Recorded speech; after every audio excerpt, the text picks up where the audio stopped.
We have been inundated over the past year with so many reports of USOs. What exactly is a USO? You've heard of unidentified flying object, UFO. USO is submerged. It's an unidentified submerged object. I mean, I'm telling you, the email traffic has been huge. Finally, here we are on the Royal Indulgence. We are sailing into Gulf Breeze, a hotspot of USO activity. A lot of people have seen objects here, but it's not just here. It's also throughout the Gulf of Mexico and throughout the Caribbean area. The whole Ed Walters sighting of Gulf Breeze in the late 1980s was heavily documented with photographs. Ed was sitting in his office, which was over there. He happened to notice out in the sky, in this direction, a glowing object coming along. He took his first picture, and the object had not quite cleared the tree. The left-hand side of the object was blocked by some of the branches of the tree. And then he took 4 more pictures that was in the clear, and this telephone transformer, or this power transformer, and the lights there, that all shows up in the picture that he took.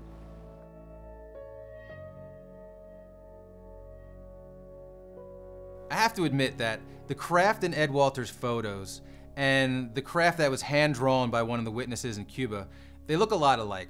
Both have a basic acorn shape, lights surrounding them, and both have a light that appears to be coming from the bottom of the craft.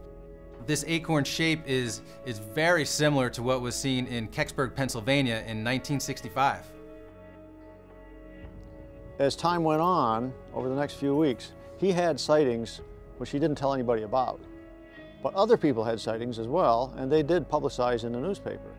Ed, over the years, he was called all sorts of bad names, shall we say, by the debunkers, and basically told that he was a big hoaxer. Ed Walters believed in his case, and he never let the skeptics get the best of him. He wrote a book about the whole ordeal where he says, "I'm an average family man. The debunkers describe me as not prominent or outstanding in any perceptible way. When I passed 2 lie detector tests, when I passed 8 hours of psychological tests that proved my sanity, they said nothing. The overwhelming events that rocked my family and our small town will not be hidden away by a few debunkers. Questions will be asked, and the answers will one day be discovered. Who are they and what do they want?" On what basis did people claim that Ed Walters' story might be a hoax? You have to understand that virtually any photo could be faked. With a Model 600 Polaroid camera, you press the button and the film comes shooting right out, right?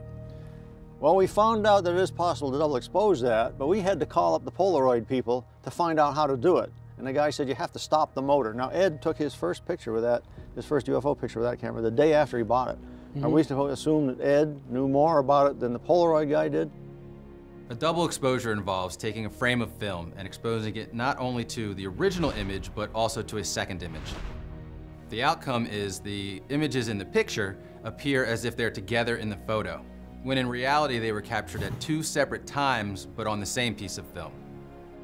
A lot of UFO hoaxers use this double exposure technique to make it seem like they've taken a photograph of a genuine UFO. But the first photo was the one that said, you can't just pass this off completely as double exposed hoax. Because the first one shows the tree blocking part of this object. And you can't do that in a simple double exposure. You could do it with a so-called masked double exposure, where you make a mask that blocks out the background light. But it'd be impossible to do that with one of these handheld cameras.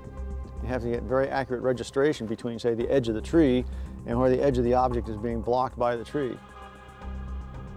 In the mythology of the Gulf Breeze sightings, it was only Ed Walters that saw the craft, only Ed Walters that took the pictures. So in reality, there were a whole bunch of witnesses before Ed Walters, before he even saw the craft, and a whole bunch of witnesses concurrent with Ed Walters while he was seeing the craft on repeated occasions. There were a dozen other people who said they saw exactly the same thing, several hundred people who saw something that could have been related. And so you have to ask yourself, does it make any sense to say Ed Walters' photos were a hoax, but everybody else's sightings were real? Do you think this could possibly be a hoax? No.